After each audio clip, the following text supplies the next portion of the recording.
Bismillahirrahmanirrahim, and very good morning to everyone. Today we will talk about the same chapter 3 on social economic issues, except we are moving to the next part called the education and human capital.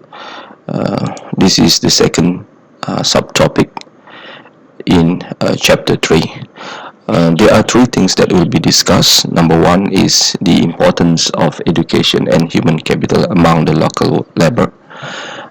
Number two is human capital development policy, or also known as education blueprint.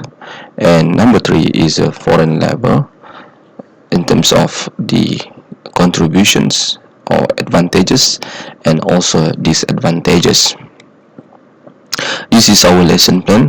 This lecture should be delivered on 20th of April to 24th of April on the week 5 or 6. The first topic is education and human capital. We all know that education is very important in terms of improving the standard of living or the lifestyles.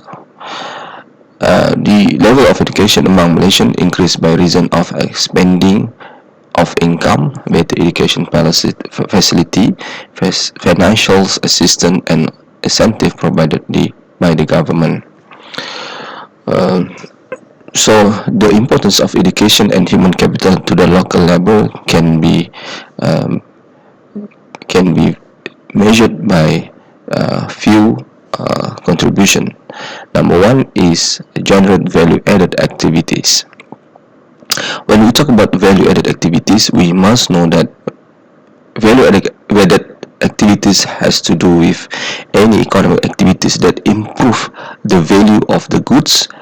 Rather than selling the raw material, we selling the completed good in terms of the usage, in terms of the RM value that we receive. So this is actually allow us to have to achieve a greater level of national income, and the only way for us to achieve this or to generate the value-added activities is through uh, education and human capital, because through the education and human capital we can do the R&D. Okay, and number two, it allows us to help the service industry that require specialized skills. Number two, the importance of education and human capital is in terms of employment multiplier. Now, as we look at the multiplier means that the effect of one variable will be double, because it allows us to produce more or generate more opportunity. So the knowledge and skill workforce coupled with a conducive business environment will create a job opportunity for others. This can be seen in terms of the establishment of the new company, where we hiring new workers, and these new workers will get income and they can feed their family. The third one is the increase in economic growth.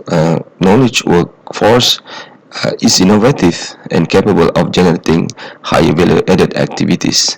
So rather than produce a raw material, we process it into a finished good, and then this good can be sold to other countries.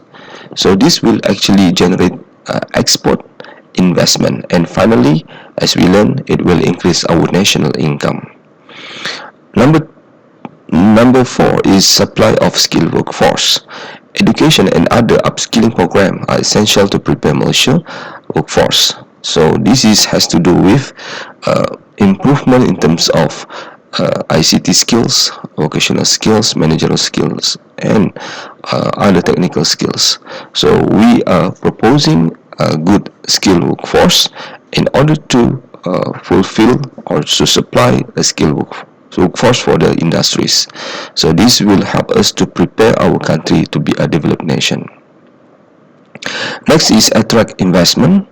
The high skilled workforce will reflect a good potential for output and productivity. This actually will encourage the foreign investor to come to Malaysia. For example, Malaysia is known for their ability to produce a workforce that be able to utilize the resources, be able to work in a group, be able to communicate in English, so on and so on. So the next part is called Human Capital Development Policy. Malaysia has introduced the Malaysian Education Blueprint 2013 to 2025 in order to prepare our children for the needs of the 21st century.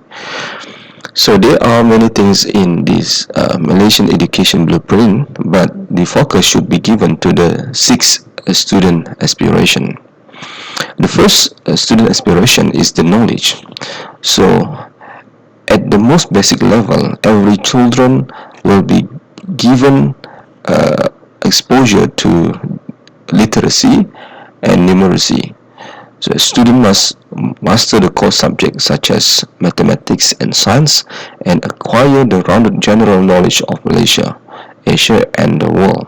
So this is just to prepare our student with basic knowledge. Secondly, we focus on bilingual proficiency. So bilingual proficiency has to do with our ability to make sure that our student be able to speak Malay and also international language of communication, which is English. This is to prepare our workforce with ability to acquire knowledge, at the same time to help us, our country, to generate more investment.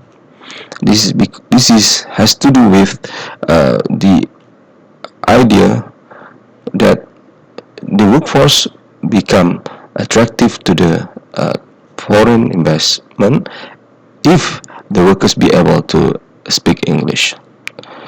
Number 3, thinking skill.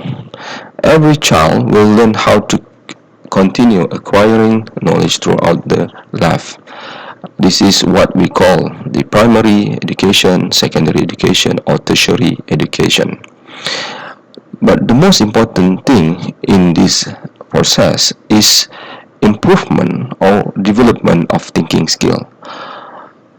We believe that every child will master a range of important cognitive skills, including critical thinking, reasoning, creative thinking, and innovation. Number 4, ethic and spirituality.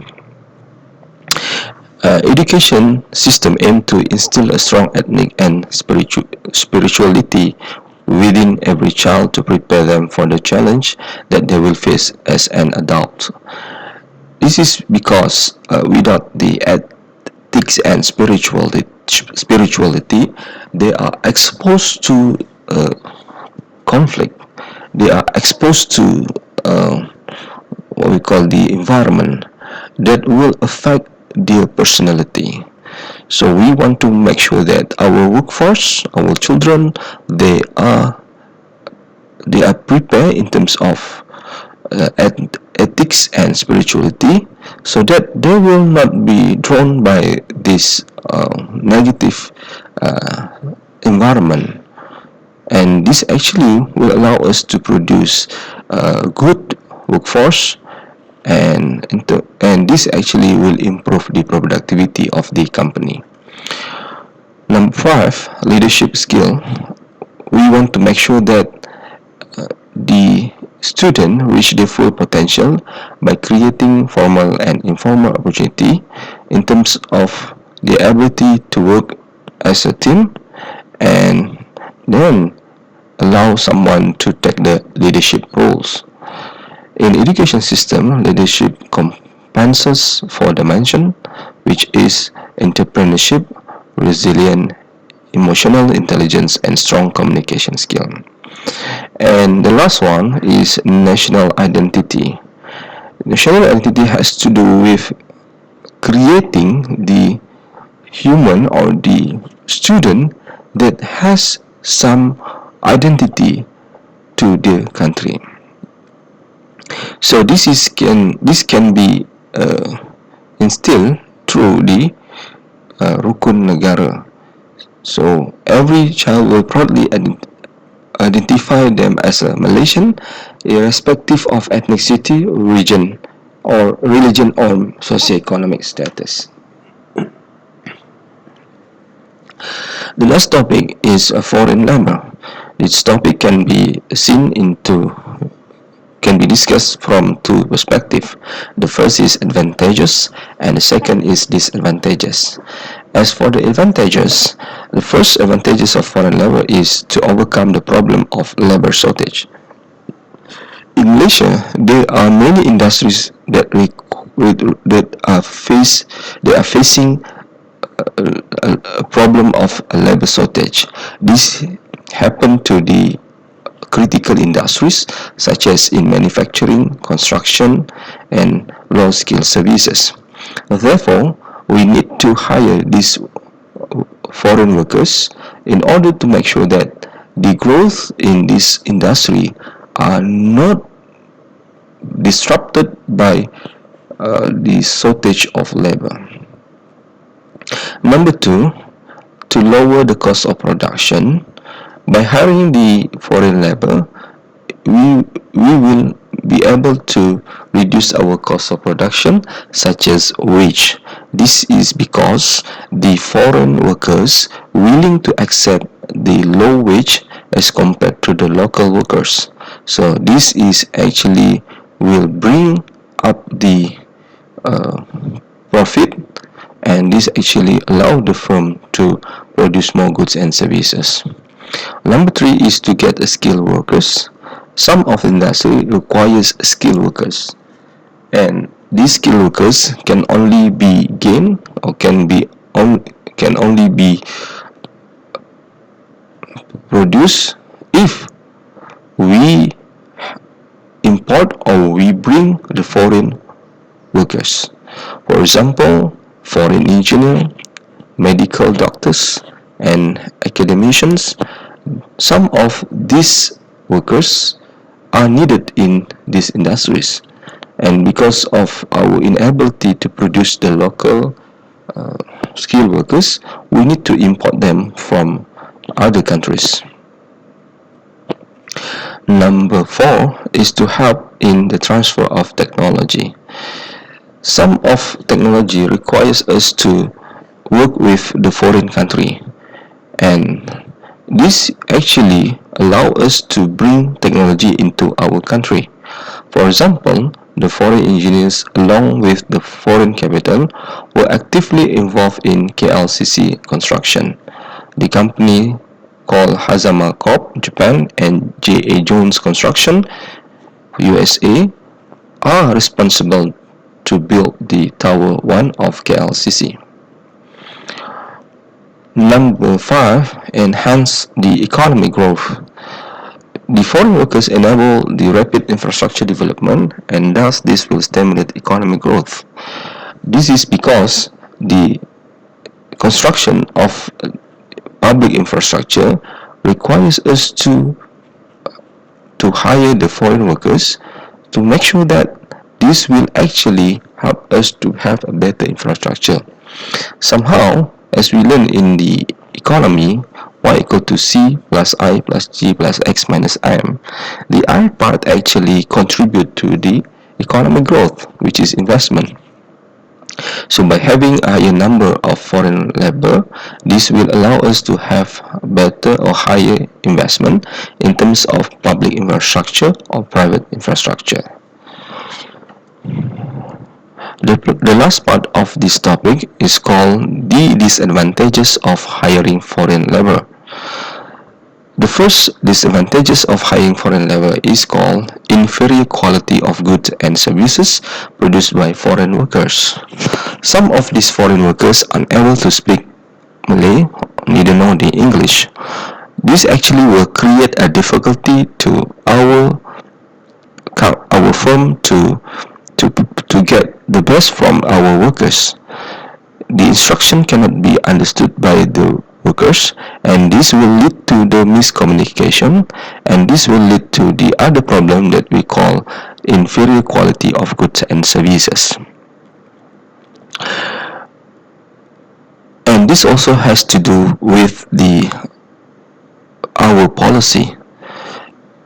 The government does not allow the foreign workers staying longer than 3 years. After 3 years, they have to return to their country in order to renew their visas. And this actually lead to other problem because the good skilled workers are replaced by the low skilled workers. So this actually will lead to the inferior quality of goods and services. And number two, it will create competition against local workers. Hiring foreign workers will create a problem to the local workers. This is because the foreign workers willing to accept the low wages, therefore employer will hire them, and this will lead to unemployment among the local workers. This happen in most region in Malaysia, especially in developed regions such as Wilayah Persekutuan Kuala Lumpur and Selangor. In fact, some of these foreign workers have their own business. This will lead to the unemployment among the local workers. The third one, it will create a social problem. Some of these foreign workers involved in social or criminal activities. This actually will give a bad picture about Malaysia, and also it will lead to the what we call the increase in the crime rate, and this is not good for our country. For example, the African are known for black money. The people from Indonesia are known for involving in crimes such as